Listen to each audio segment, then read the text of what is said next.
For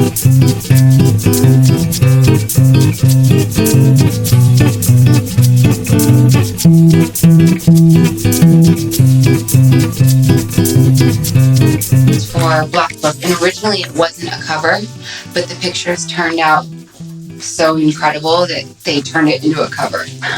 That's when your stylist is working overtime for you. Those crazy stylist jobs that you get last minute sometimes turn out to be like the magic shot. I was just styling Michael Cera for this. Oh, Jonathan Rhys-Meyers. He's amazing. She's an incredible singer. This was an album cover.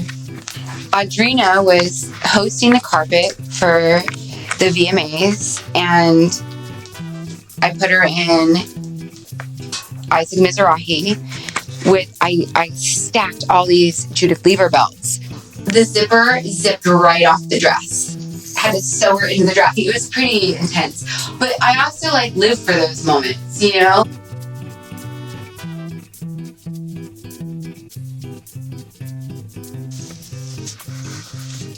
Do you remember this?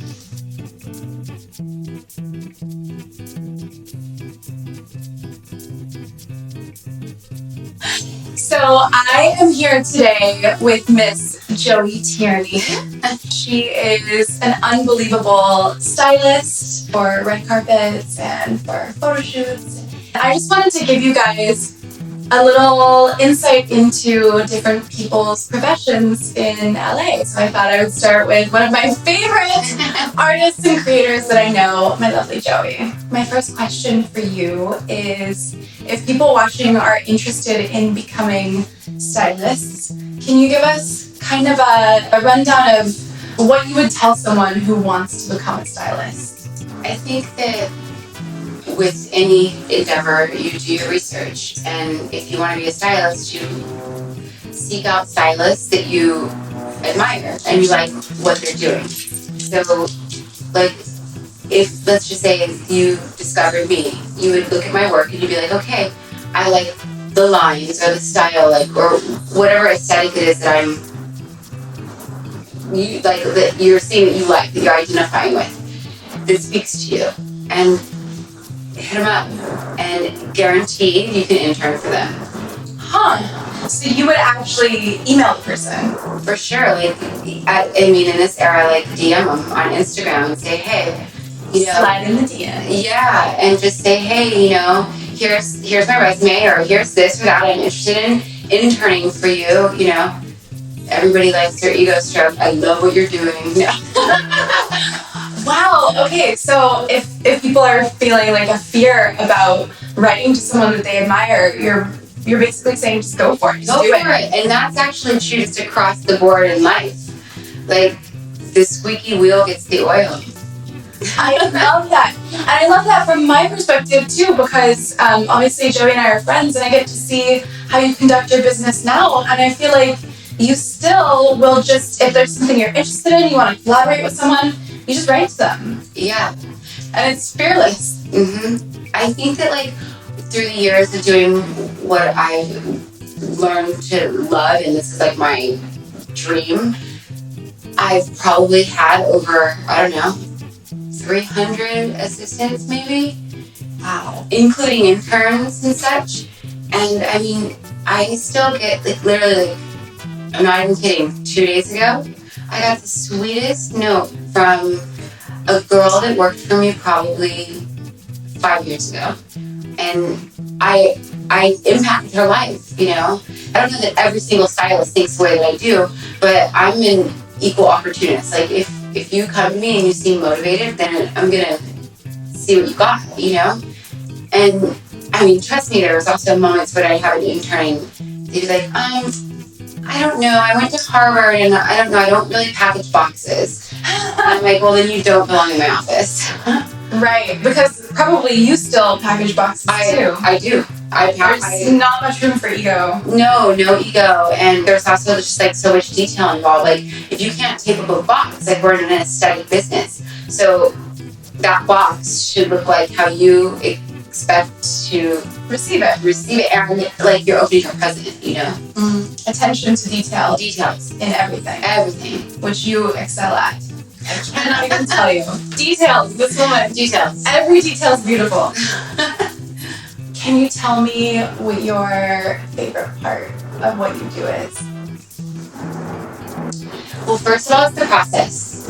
So, like, I'll get into a fitting with somebody. So once I've done all the work, like, there's a lot of work involved with prepping for a fitting, right? There's thousands of emails that you send out, and you have to see who's responding because every job is different. And PR companies, they have a lot of things to consider. What other events are happening? Who else are they dressing for that event? There's just a lot of details involved. So depending on what event my client is going to, getting all the clothes and all of our options in the room, in the fitting, is like the magic space where, like, I guess that's the favorite part, is like dressing up, and also like you have to take pictures in the fitting, and then you need to sit with those pictures for a minute, because what might feel so good in that moment in the fitting, like you're going to look at the picture, you give yourself a little bit of time before the event actually happens so you can really grow the look. You know what I mean? Like, sometimes looks are immediate, but also sometimes you like to grow a vibe. You know what I mean? The best moment is like when you see the picture start going live, right? And you can tell that your person feels 100% and more, So I guess it's like knowing that you're a part of that feeling where they feel gorgeous, and special. And I've seen this in the moment where you've taken like somebody's wardrobe that they already had. You didn't even pull anything for this person. You just took what they already owned and styled that. And then they looked, they looked one way and then they looked unbelievable after you had styled it and added like 2 accessories. And it was just incredible because you're like, I think it's easy for people to think like, oh, why can't that person just dress themselves? And it's like, when a stylist who has that vision comes in and adds that magic touch where you just see it. Like, I think other people don't see it the way you do. It just makes sense to you. And it's really like waving a magic wand. It's also math. I don't know, my brain is always like math somehow. Like, it just makes sense. Yeah. Are there any misconceptions about what you do, or like where people don't quite know what it means to be a stylist? Because I know like people will look at acting, they're like, oh, you just, you go and someone else does your hair and makeup and then you hit your mark and say your line. It's super easy. Right. There's no craft involved at all. Yeah, it's like anyone can do it. Right. I feel that a lot of people think that stylists just hang out with celebrities all day and like everything's so fabulous. And I think that maybe reality TV has like showed people that little tiny window of it. It's like a fraction, because there's just a lot of work, and there's just as you've mentioned, a lot of attention to detail, because the magic space when you're in the room with all the clothes and everything next season and everything's so pretty and glamorous, that's that little fraction of time. But at the end of it, there's cleanup, so there's returns, and you need to make sure, because a lot of times you're dealing with like thousands and thousands and thousands and thousands of dollars worth of merchandise, and sometimes it's a designer's only set of samples. You're dealing with very fragile pieces, and they're special, and so if anything happens to them, you're going to be accountable. And if anything goes missing, if it's not returned properly, like especially, for instance, like I worked for a magazine for probably like 6 years, but I was in the middle of so many different jobs at the time, which was my fault for probably taking on more work than I could handle. But I let an assistant do the return for me, and I didn't check her work. And I'll take responsibility. Maybe I didn't teach her well enough, but because and the other note is, it wasn't even fine jewelry. It was costume jewelry, which isn't even usually what I'm working with. But it was for, a weekly magazine. It was just it was an easy shoot. So that's why I just didn't think to double check this particular assistant's work. And when the return got back to New York, an internal email went through the company of the entire magazine and other publications. Like, I don't even know there were so many people attached to this email. And obviously they wanted me to see it because I was on the email.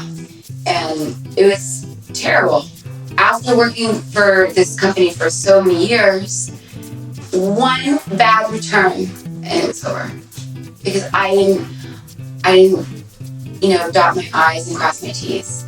I took it for granted that assistant, to me, it was like, you wrap jewelry, you wrap accessories, like you have to wrap everything in tissue. You have to be very delicate and careful and with love. Like, everything needs to happen with love. And the second that it's not, you get one person that maybe had a bad day or woke up on the wrong side of the bed or whatever, and they got that return and it wasn't right, and that job was over. And that was a little bit of a right, a little chunk of change every month. I was like their regular stylist. And guess what? There was 20 other stylists waiting for me to mess up one time. Yeah. So again, it's attention to detail, and it's not all just hobnobbing around and drinking champagne. That is so true. I'm not plenty of champagne. There's a lot of champagne involved. but yeah, you really do have to keep yourself grounded, because the second that I was doing this fitting and that fitting and this and that, and then I didn't go back to the office before that box got taped up to go back to New York. Because at the end of the day, it's your name. You can say, oh, but my assistant, yeah, but they didn't hire your assistant. It's your reputation. Every single job. Well, this has been amazing, and I think our lovely viewers are going to love this, getting to know a little bit about the life of a stylist. I hope so. Great, thank you so much. I trust Joey's expertise implicitly, and because I believe in slowly building your forever wardrobe, I asked her to give us 5 pieces to collect as closet staples. These were her choices. These are my 5 staple pieces that are timeless, that pretty much work with everything, like a basic white t-shirt. The first thing I think that every girl should have in her wardrobe is a moto leather jacket. Like, it's just that edgy, cool piece that pretty much works through every season. So my personal favorite is the Balenciaga, but there's other brands, that you can, it really depends on your body type and what works for you. This is just my preference. I also think that, like, if you're going to do denim, honestly, the only denim to wear for me is Levi's. They're just perfect, They've stood the test of time. They've stood the test of time. So are these 501s? These are redone, and I love 501s. I actually think that it's every different type of Levi works, like, just for a different, like, you're going to wear the 710s probably on a beach somewhere, 501s are good all the time, but if you want that flared bottom, you're going to wear, you know what I'm saying? So you just find which pair works for you for wherever you're going, but always 501 is classic and forever. The other item that I feel like every girl should have is leather leggings. You can dress them up or dress them down. Like, you can wear them with sneakers, you can wear them with heels. You can wear them in the day, you can wear them at night. It just depends on how you style your look. These particular leather leggings are very high-waisted. They're Givenchy, and there's different, you don't have to have Givenchy leather leggings. You can do Topshop. Topshop does great leather leggings. So that's the thing. It really depends on the fit, actually. I will argue with myself. Yeah. I also think that something that you can really work towards, I know that they're expensive, but they're timeless, is the classic Chanel flat bag. And you don't always have to go into Chanel to buy your bag. There's sites like The Real where you can keep an eye on them, and you can find which bag speaks to you, but I prefer the Chanel flat bag because it's classic. I mean, I love a boy bag as well, but I personally think that if you're going to have one Chanel bag, it should be the classic bag. Anyway, you don't have to go into the store and pay retail. You can find it there's tons of resale shops, but the real I prefer. Also, I think that you need a pair of black stilettos, strappy stilettos. It's classic. I love a Saint Laurent Jane sandal, but here I also love what Gucci did. Actually, these are last season, but I love this strappy sort of vintage vibe. But they go with everything, and everything works with a plain, simple white t-shirt.